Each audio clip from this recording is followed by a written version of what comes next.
coisas, toda esta causa nas tuas santas mãos. No nome de Jesus nós oramos. Amém. Amém.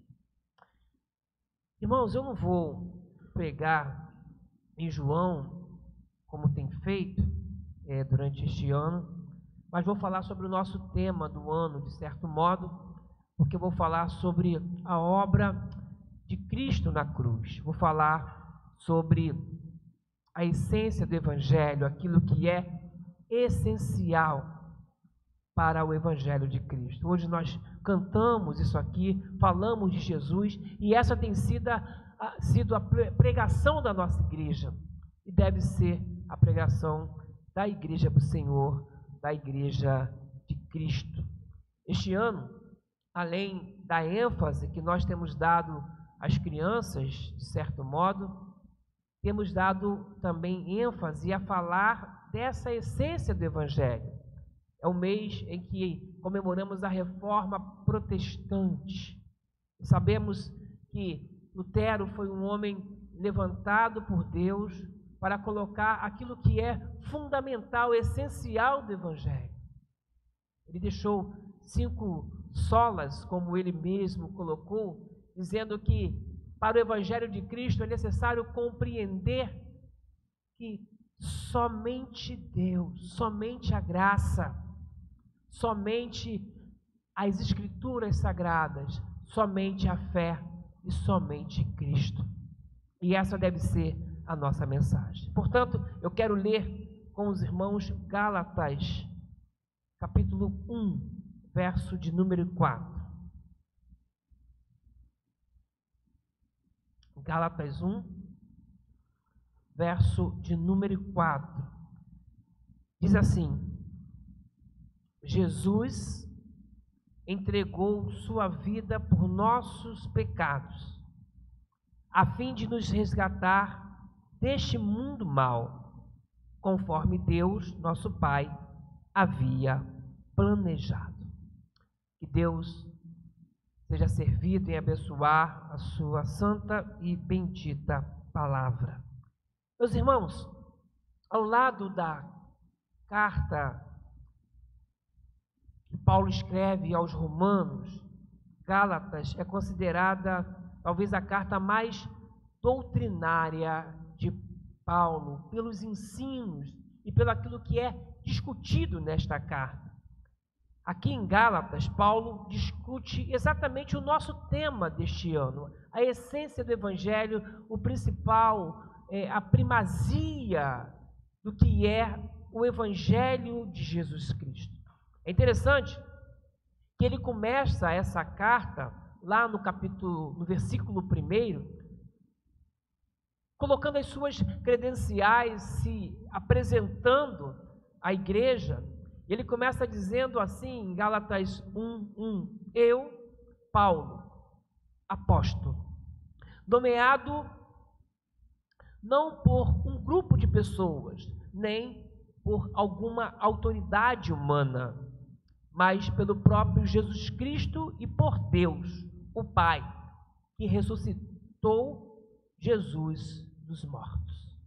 Ele começa dizendo assim, por aquilo que ele enfrentava, por aquilo que ele queria ensinar à igreja aos Gálatas. Eles não reconheciam, não queriam reconhecer a autoridade de Paulo por falar de Cristo e por pregar o verdadeiro evangelho. A igreja, Paulo vai dizer, procurava um outro evangelho, começava a alinhavar, tecer um outro evangelho, que não era o evangelho de Cristo, que anuncia e prega a verdadeira obra de Cristo na cruz. E Paulo, na sua apresentação, ele usa a palavra não, embora não aparece no texto e no português, ele vai dizer nomeado não por grupo algum. Nós colocamos o nem, mas ele vai dizer no original, não por alguma autoridade humana, ou seja, não é por uma pessoa, não fui nomeado por um homem, a minha autoridade não vem nem dos apóstolos, mas vinha do próprio Cristo, vinha do próprio Deus. É interessante, outra observação, é que nesta carta, a palavra não aparece 28 vezes. Se Filipenses, por um lado, é a epístola da alegria, onde a palavra alegria aparece mais de 1000 vezes, de 20 vezes, aqui a palavra não aparece inúmeras vezes, porque Paulo ele vai negar exatamente aquele evangelho que estava sendo pregado, modificado por aquela igreja. Ele começa negando. É como se ele dissesse: não mudem o evangelho. Eu não aceito que preguem e ensinem um outro evangelho. Não se desviem daquilo que é a essência do evangelho. O que acontecia ali? Os primeiros cristãos, eles vieram do judaísmo. Eles foram circuncidados, guardavam a lei de Moisés e se converteram a Cristo. Passados alguns anos, tempo, eles voltaram a dar ênfase a essa prática exclusivamente judaica ali. Então, se alguém quisesse ser cristão, para os Gálatas, necessitava que fosse novamente circuncidado e verificasse alguns aspectos ainda da própria lei de Moisés. E Paulo vem dizer: não, esse não é o evangelho de Cristo. Eles estavam transformando o evangelho de Cristo numa espécie de uma seita judaica. E Paulo então começa o livro afirmando a sua autoridade apostólica diante daqueles homens e defendendo como ninguém a causa do evangelho. Ele diz: eu, Paulo, apóstolo. Interessante, porque ele coloca esta afirmação, porque muitos recusavam, não reconheciam a autoridade que ele usava para falar àquela igreja. Porque a condição sine qua non para que alguém fosse considerado apóstolo é que ele tivesse andado com Jesus Cristo, e Paulo não tinha andado com Jesus Cristo, embora vivera também nos dias de Jesus Cristo, mas como um perseguidor. E aí ele vai dizer: mas não foi por escolha humana, não foi por uma ordenação de homem algum. Sabemos que ele vai dizer isso lá em Coríntios, que ele apareceu a tantos e por último apareceu a mim. E com essa autoridade de ter sido ordenado pelo próprio Senhor Jesus Cristo, é que ele fala aqui aos Gálatas e fala a tantas igrejas naquele contexto em que ele vivera. Irmãos, é impressionante como Paulo, quando nós observamos as suas cartas, como Paulo tinha uma compreensão do que era a obra de Cristo, a importância da obra de Cristo. Por isso, ele começa essa carta de uma forma direta, assertiva, mostrando àqueles ouvintes, aqueles leitores que receberiam então esses escritos, o que é a essência do evangelho. E por que ele faz isso? Porque eles queriam, por exemplo, colocar Moisés no mesmo patamar, em pé de igualdade a Jesus Cristo. Eles queriam considerar aspectos da lei no mesmo nível que os ensinos de Jesus Cristo. E como nós vimos na semana passada, quando eu preguei sobre o mesmo propósito aqui, falando do monte de Jesus, no monte da transfiguração, onde aparece ali Moisés tipificando a lei, aparece Elias tipificando os profetas, aquilo que juntamente iria constituir o Antigo Testamento. Moisés, diante daquela cena, chega considerar que 3 tendas fossem feitas, colocando Moisés e Elias na mesma igualdade que Jesus, até que Deus do céu interveio e disse assim: esse é o meu filho, ouça-no. Imediatamente na cena desaparecem Moisés e Elias, ficando só Jesus, aquele que nós devemos ouvir. Paulo compreende isso como ninguém e por isso defendia com tanta convicção o Evangelho de Jesus Cristo. Em Gálatas 1:8, ainda nas minhas palavras introdutórias, Paulo diz assim: que seja amaldiçoado qualquer um, incluindo nós, ou eu mesmo, ou mesmo um anjo do céu, que anunciar boas novas diferentes das que nós lhes anunciamos. Que seja anátema aquele que pregar outro evangelho diferente do evangelho. Paulo escreveu aos Coríntios e a tantos outros, como nós vimos e ouvimos sim alguns textos, porque eu entreguei o que também recebi. Ele vai dizer que Jesus Cristo morreu por nós, porque esse é o evangelho. Irmãos, hoje tem sido pregado um outro evangelho, um evangelho que promete coisas, mas que não fala de regeneração, de transformação, de mudança de vida. Um evangelho cheio de regras, legalista, mas que não expõe com clareza o propósito da obra de Cristo na cruz, o porquê Jesus Cristo morreu na cruz. E é nessas palavras de Paulo, aqui aos Gálatas, no capítulo 1, no verso 4, que eu quero falar um pouco nessa noite a igreja que se reúne aqui. Repito o versículo 4 então: Jesus entregou sua vida por nossos pecados, a fim de nos resgatar deste mundo mau, conforme Deus, nosso Pai, havia planejado.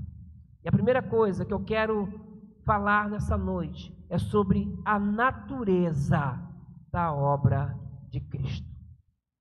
Apenas o início do versículo vai dizer: Jesus entregou sua vida por nossos pecados. Esta é a natureza da obra de Jesus Cristo na cruz. Irmãos, qual foi a obra de Jesus na cruz? Curar os doentes? Embora ele tenha poder para isso. Tornar as pessoas ricas? Qual é o ensino do Evangelho, a essência do Evangelho? Fazer coisas boas, ajudar as pessoas nas suas necessidades sem fim. Embora o Senhor, que nós cremos e seguimos, Ele tenha poder para todas essas coisas, a essência do Evangelho é compreender que Jesus entregou a sua vida por nossos pecados. Nós éramos pecadores. Estávamos mortos com os nossos delitos e pecados.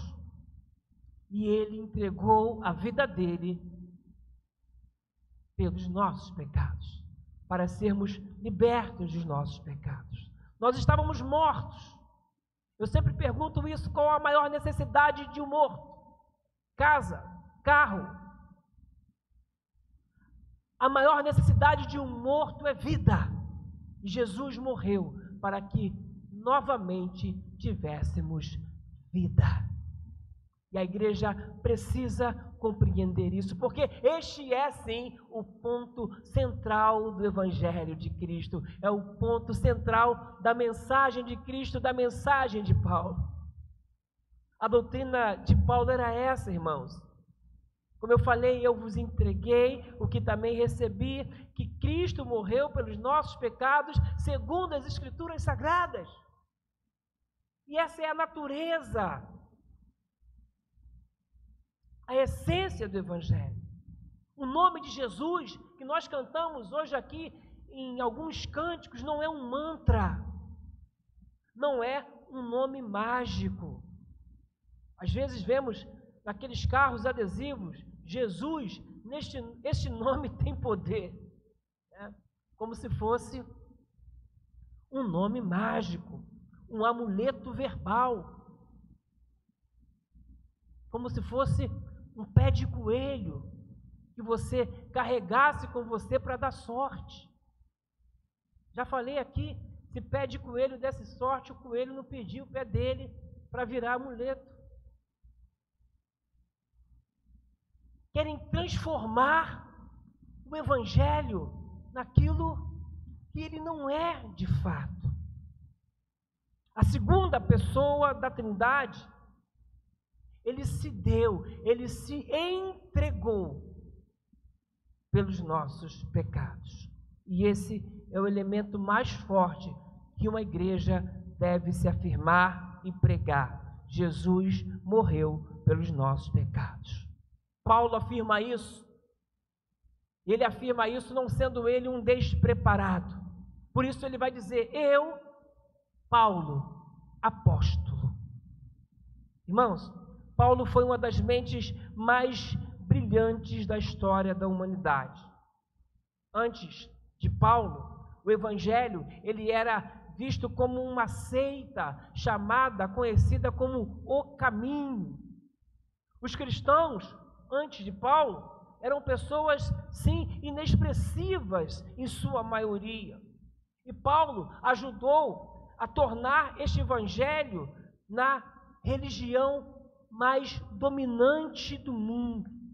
Ele tirou toda aquela roupagem oriental, ainda judaica, e deu uma roupagem ocidental abrangente, que pudesse alcançar todos os povos.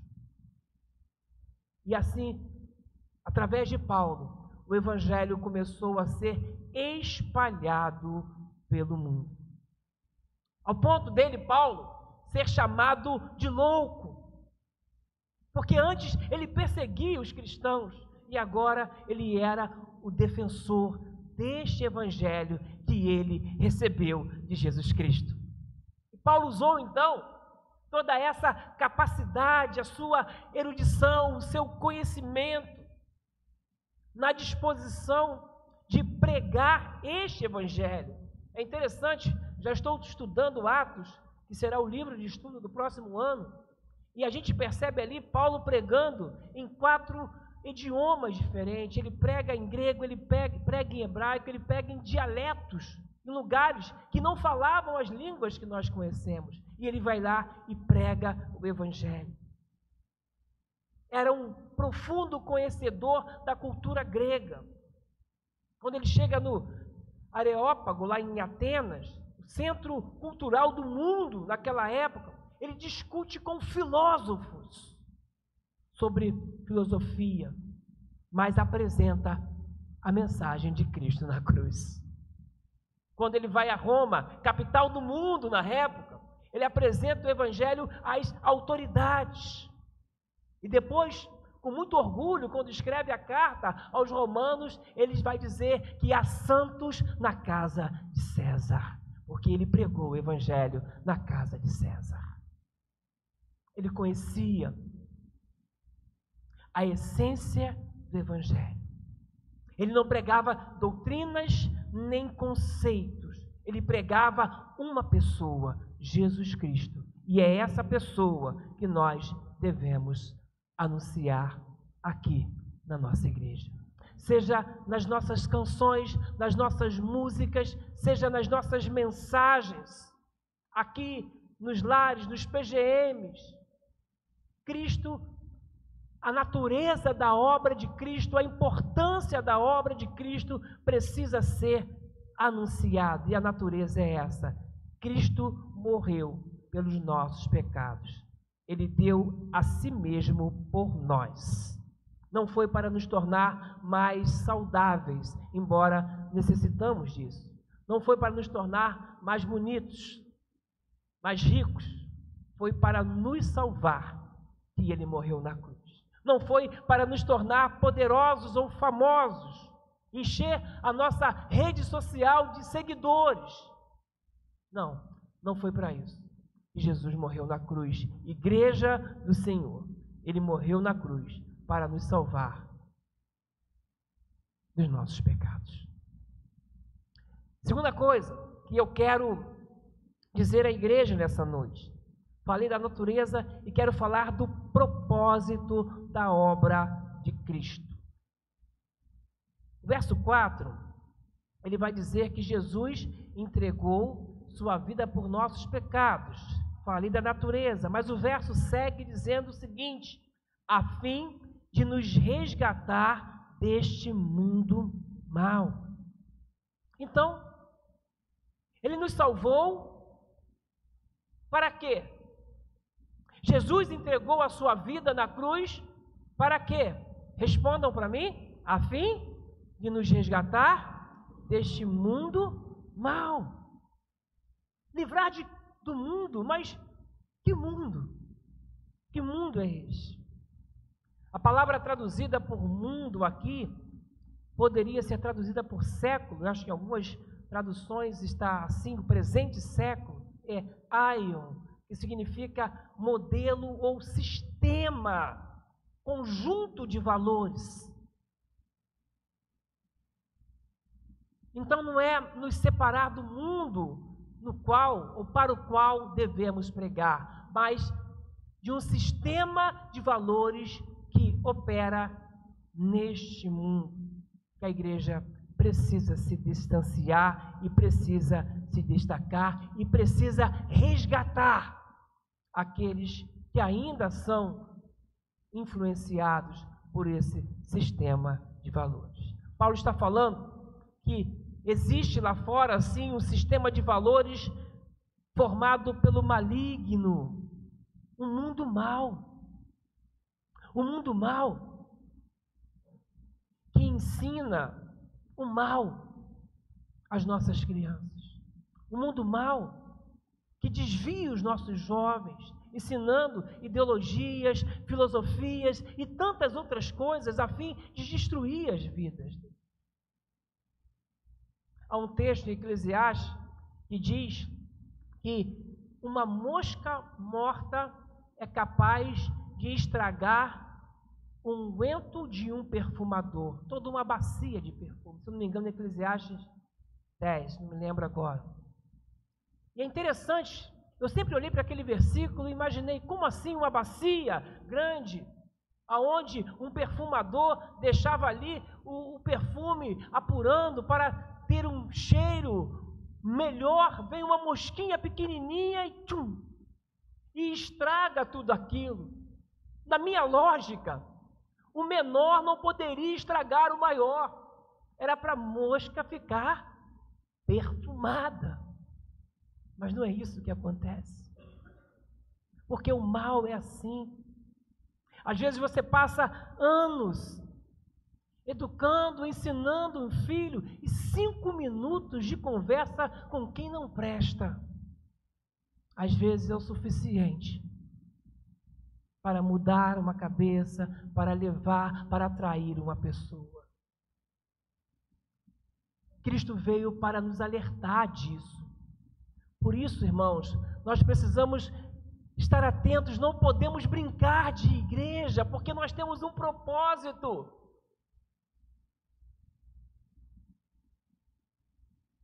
O mal, ele tem um poder destruidor que nos assusta. Já viu isso? Ninguém pega a saúde, irmãos. Se você estiver doente, parar perto de alguém bom, você não fica bom, você não fica sarado. Mas se você parar perto de alguém que estiver gripado, você fica gripado. Porque o mal é assim. Por isso a igreja precisa entender que a mensagem do Evangelho é essa. Ela veio para nos resgatar, para nos livrar de todas essas coisas. Deus viu uma humanidade perdida, sem rumo, e decidiu salvá-la, decidiu resgatá-la. Fora de Cristo, o homem é dominado por um mundo mau, por um sistema de valores. Mas Deus estendeu a sua mão para nos salvar, para nos dar uma direção, uma orientação. É interessante que no versículo 3, Gálatas 1, 3, na sua saudação, Paulo diz que Deus, o Pai, e o Senhor Jesus Cristo lhes deem graça e paz. Palavra de Paulo, graça e paz. O que é graça? A graça significa um favor imerecido, algo que eu não conquisto com os meus méritos, algo que Deus me concede, que Deus nos dá. Algo que eu não tenho porque venho à igreja todos os domingos, porque sou ortodoxo, porque sou um contribuinte. Não é por meu mérito. Eu faço tudo isso porque compreendi o Evangelho e quero me envolver com o Evangelho. Graça é a salvação que Ele nos dá pela graça dEle, pelo amor dEle. Graça significa que nós não merecemos, mas Deus se agradou de nós e nos deu. E o que Ele nos deu? O seu Filho Jesus, para morrer na cruz, para que tivéssemos a vida eterna. Graça é a bondade de Deus, a vontade de Deus, é o amor de Deus expresso de maneira extraordinária. E o que é paz? Para nós pais é tranquilidade, tudo em paz, é estar tranquilo. Para nós pais é ausência de conflitos, preguei há 2 semanas sobre isso. Mas paz é uma integralidade, é você poder estar bem consigo, é você estar bem com Deus, e é você estar bem com o seu próximo. Isso é paz, isso é o shalom. Isso só posso estar bem comigo, internamente. Eu só posso estar bem com o meu próximo, se eu estiver bem com Deus. Por isso Paulo sempre desejava, intercedia, sempre declarava sobre a igreja, sobre aqueles que ele iria falar, graça e paz. Só podemos ter essa paz integral, essa integralidade, por causa da graça de Deus. Por isso que ele fala graça e depois a paz. Quem não compreende a graça, quem não entrega a vida a Cristo, não tem a paz de Deus no seu coração. E é por isso que o mundo está em guerra. E é por isso que há conflitos lá no Oriente e em tantas partes. É por isso que há conflito nas casas, nas igrejas. Porque falta a compreensão do propósito da obra de Cristo, falta entender a graça e falta receber a paz, desfrutar da paz integral de Deus. Há pessoas que dizem que estão bem com Deus, mas não falam, não falam com o irmão, conservam rivalidade no coração, são rebeldes. Não. Paz é integralidade, é ter uma vida cheia, plena da bondade de Deus.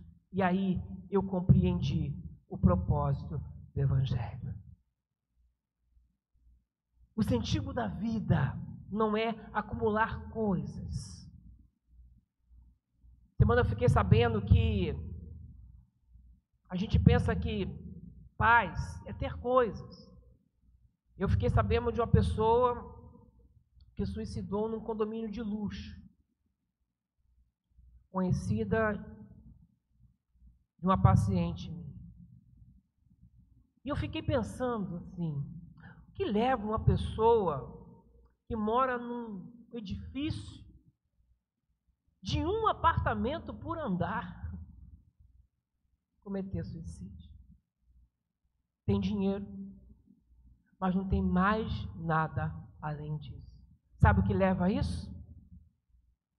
Falta de paz.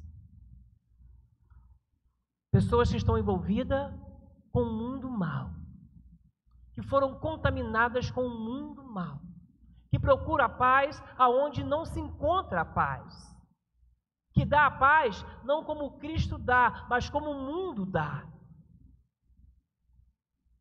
que acha que a paz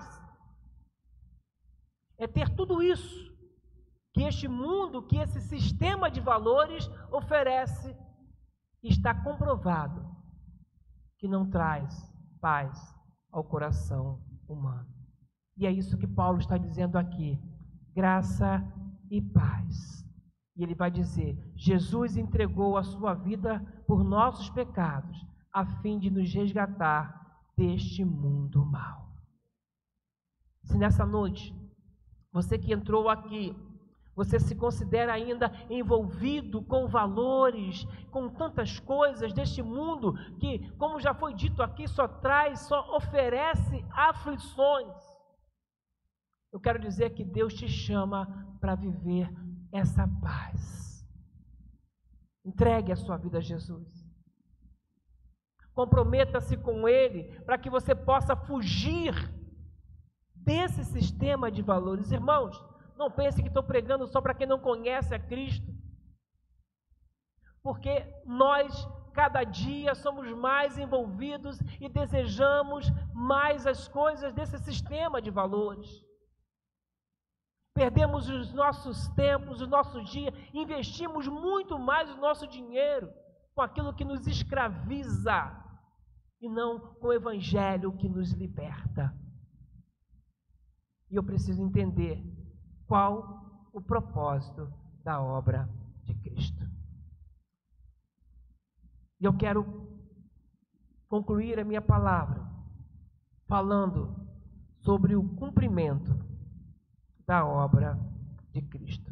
Falei da natureza, falei do propósito e falo do cumprimento. Mesmo verso, verso 4. Conforme Deus, nosso Pai, havia planejado. Assim, o Evangelho se cumpriu. Jesus se entregou exatamente conforme o Pai havia planejado. Jesus agiu segundo o plano de Deus para as nossas vidas. Então, havia um plano de Deus que se cumpriu em Jesus Cristo. Era a vontade do Pai, e Ele então se entregou porque era a vontade do Pai. Para que não houvesse mais necessidade de leis, de tantas outras coisas, mas que a graça imperasse e através dessa graça nós nos achegássemos a Jesus Cristo. Mas hoje, a semelhança do que aconteceu aos Gálatas, querem um outro evangelho. Parece que o evangelho não cumpriu o seu propósito. Parece que o evangelho falhou. Eu me lembro, irmãos, isso foi bem antes da pandemia, e eu fiquei assustado. Eu cheguei numa livraria, que até fechou lá no centro da cidade, e fechou antes da pandemia, a livraria evangélica, e eu queria alguns livros para estudar sobre cristologia, sobre a doutrina, a pessoa de Cristo. E o dono lá, também era o vendedor, ele falou: olha, eu até tenho um assim, assim, assim, mas não fala muito sobre isso, ele fala também sobre outras coisas. Ele procurou. Irmãos, mas o que tinha de livro sobre demônios, batalha espiritual, anjo caído, quebrando maldições, tinha um monte. Eu falei: essa livraria ela é evangélica? Tinha livro sobre tudo, irmãos. E não tinha numa livraria evangélica um livro que falasse sobre a pessoa de Jesus Cristo. Parece que a obra falhou. Parece que a obra de Cristo na cruz foi incompleta. Ele salva a pessoa, mas deixa a pessoa sobre maldições, algumas ridículas. Ele salva a pessoa, mas parece que ainda existe algo mais forte dominando a pessoa. Então nós temos um Cristo que não é estudado, mas demônios que são estudados. Algumas igrejas trocaram a cruz por um símbolo qualquer. Não seguem mais Cristo, mais o Espírito Santo, mas, entre aspas, emoções ou discurso de pessoas tidas como revelações do Espírito Santo. Não tem mais a cruz, alguns têm a menorá, tem um castiçal de 7 braços. Estão trazendo, carregando a arca para lá e para cá. Eu não sei porquê. Se a mensagem de Cristo é: aquele que quiser vir após mim, tome o quê? A cruz. Precisa desenhar, Igreja do Senhor, que a mensagem se cumpriu na cruz. Cristo, ele é o nome sobre todo nome. Ele não vai ser menos que Moisés e qualquer outro vulto importante do Antigo Testamento que aponta para Cristo, somente isso. Eu tenho dito isso à igreja de maneira repetida para que a gente compreenda que o Espírito Santo foi deixado à igreja para que a igreja possa testemunhar dele. Dele quem? Jesus. Para que possa ensinar a igreja aquilo que Jesus ensinou, porque Jesus é o elemento principal do cristianismo. Mas o que fizeram com a Bíblia, o que fizeram com Jesus? Bem que Paulo escreveu que haveria um tempo que não suportariam a sã doutrina e queriam ouvir coisas agradáveis, como se tivesse comichões nos ouvidos. E a igreja se desviaria bastante daquilo que é essencial para o Evangelho. O cristianismo é Cristo, poder de Deus para a salvação de todo aquele que crê. Havia um plano de Deus. A cruz não foi um acidente. Havia um plano de Deus. A Bíblia vai dizer que o Cordeiro foi morto desde a fundação do mundo. Havia um plano de Deus para salvar a minha vida, para salvar a sua vida. E esse plano se cumpriu em Jesus Cristo. A vontade do Pai era essa. O Filho obedeceu à vontade do Pai. E o plano de Deus se cumpriu com a morte de Jesus Cristo na cruz. Eu quero concluir a minha palavra nessa noite, dizendo: Igreja do Senhor, essa é a essência do Evangelho. Cristo se entregou por nós para salvar deste mundo mau, conforme o plano de Deus, o plano do Pai, que se cumpriu nas nossas vidas. Os Gálatas estavam virando as costas para este Evangelho e criando um outro Evangelho. Criaram um outro Evangelho que não produz equilíbrio. Criaram hoje um outro Evangelho que produz ansiedade, que produz aflição. E a Bíblia diz que o mundo é que produz aflição, não o Evangelho. Criaram um Evangelho que prometeu coisas que Deus não prometeu. E Deus fez um acordo com o Filho na cruz, dizendo que a obra dele era nos dar vida em Jesus Cristo. Meus irmãos, o que dará sentido à sua vida é ser um cristão. Não é pertencer a uma igreja somente. É pertencer a uma igreja que pregue o Evangelho. O que dá sentido à sua vida não é ser um batista, ou um batista da primeira igreja batista da freguesia, embora isso seja muito bom. Mas o que dá sentido à sua vida é ser um cristão que conhece a natureza, o propósito e o cumprimento da obra de Jesus Cristo ali na cruz. É isso que vai dar sentido à sua vida, entender que Ele entregou a vida lá na cruz para nos resgatar de um mundo muito mau. Você aceita esse Jesus nessa noite? Ou ainda vai continuar procurando, como os Gálatas, um outro evangelho? Eu quero orar nessa noite.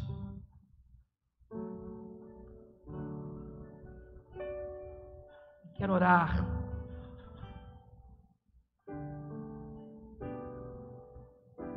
primeiramente por você que porventura entrou aqui e não conhece Jesus Cristo como Salvador, não conhecia, ou conhecia e ainda não havia tomado a sua decisão.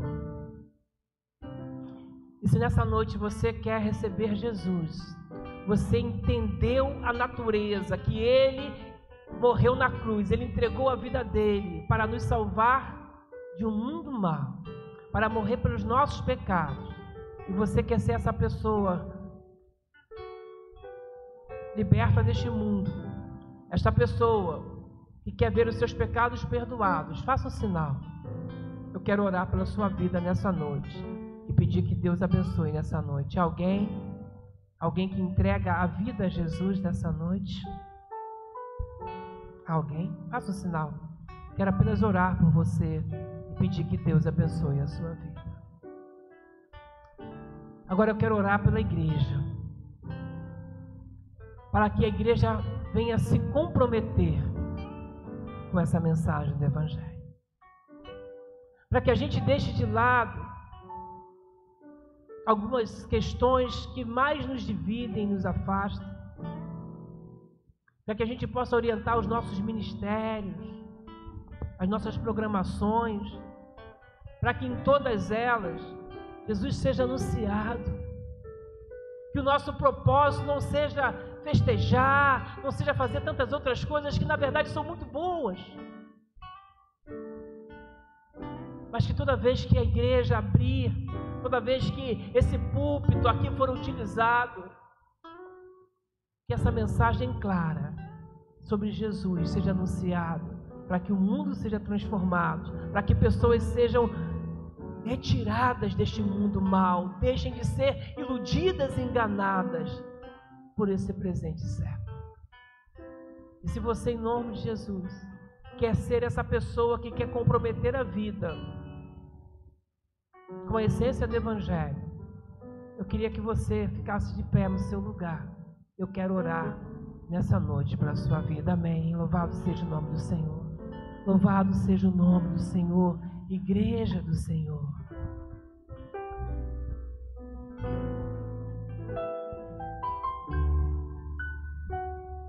Jesus, o seu nome é Jesus, não há outro igual a ti, igual a ti. Mais uma vez.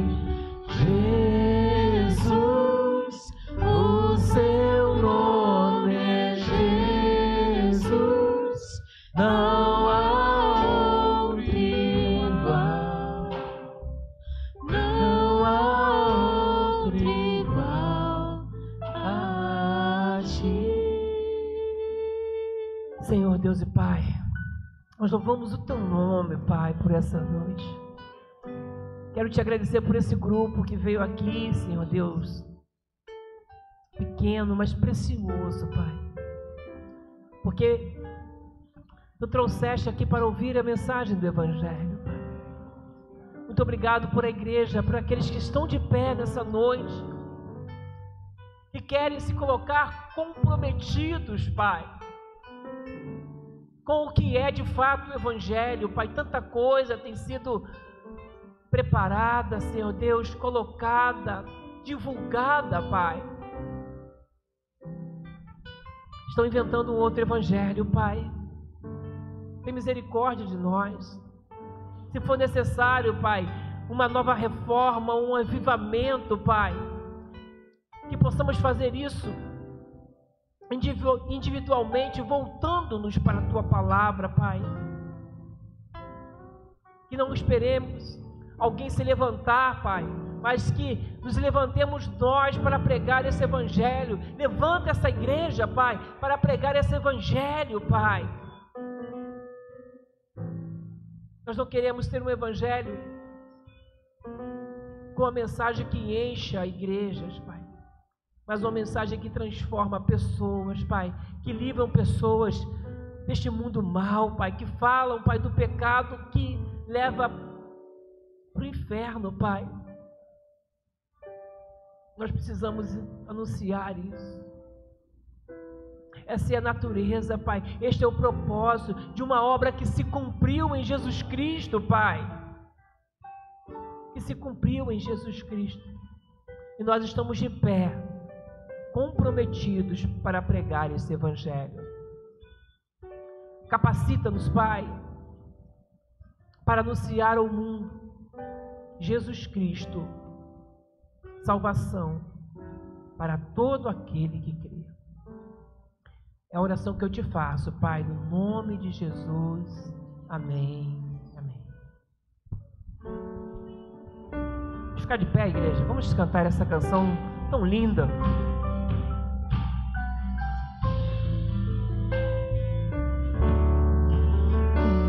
De Deus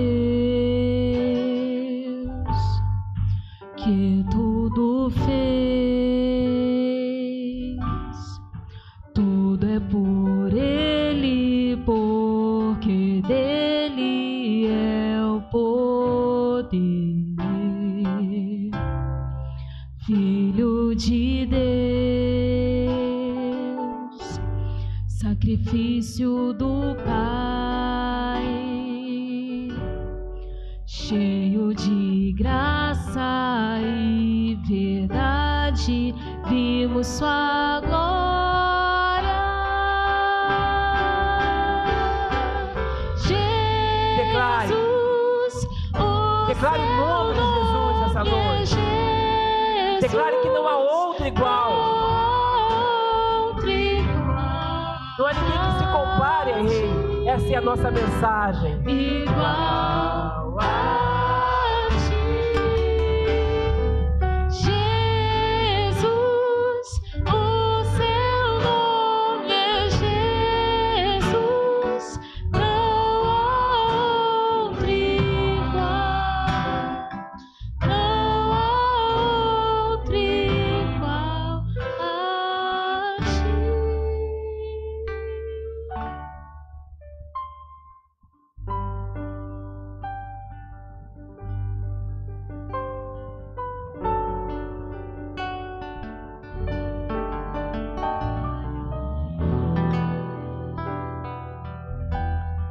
Toda honra, toda glória ao nosso Senhor Jesus.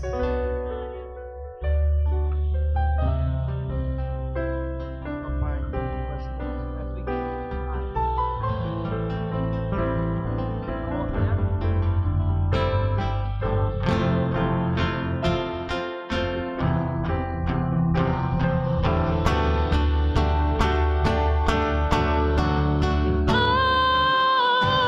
toda honra, toda glória ao nosso Senhor Jesus.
Amém? Louvado seja o nome do nosso Senhor. Meu irmão, que Deus abençoe ricamente a sua vida. Guarde essa mensagem no seu coração. E seja você aquele que compreende o que é o Evangelho de Jesus Cristo. Que Deus lhe dê uma semana abençoada na presença do Senhor. Tá? Amanhã nós temos os PGMs de adultos. Se você tiver alguma dúvida, quiser participar, vou pedir para que você procure o irmão Jorge, ali à porta, ou a irmã Ângela também. Eles estão interessados. Faz assim, Ângela. Irmão Jorge, pastor Jorge, né? Os interessados podem falar com eles. Na quarta-feira, nosso estudo bíblico aqui às 19 horas. Estamos estudando o Evangelho de João e também o ensaio das crianças para a cantata de Natal. Quinta-feira, ensaio dos adultos para também a cantata de Natal, certo? E no domingo, olha lá, gente, feijoada, né? Sabe aonde? Aqui, só aqui, né? Domingo de manhã, venham almoçar conosco em prol do nosso retiro, lembrando as mulheres que nós temos em novembro, um acampamento para as mulheres, novembro, mais conhecido como mês que vem, tá? Então, por favor, apressem-se, procure aí os responsáveis pelo acampamento, ali a irmã Magnólia, eu estou vendo, dia 17 a 19. E no próximo ano, no Carnaval, nós teremos o nosso retiro também. Então participe, porque nós vamos estar nessas programações anunciando e aprendendo também sobre Jesus, tá? Que Deus abençoe a sua vida. Estarei impetrando a bênção neste momento e sairemos cantando Estamos de Pé. Amém? Que o amor de Deus, o nosso eterno Pai, que a graça redentora do nosso Senhor Jesus Cristo, o Filho de Deus, e que a comunhão do Espírito Santo de Deus repouse sobre todos nós, sobre a tua igreja, ó Pai, desde agora e para todo sempre. Amém. Tem cantina, tá? Pediram para mim lembrar lá, cantina, passa lá. Tem um hambúrguer e um pão com linguiça.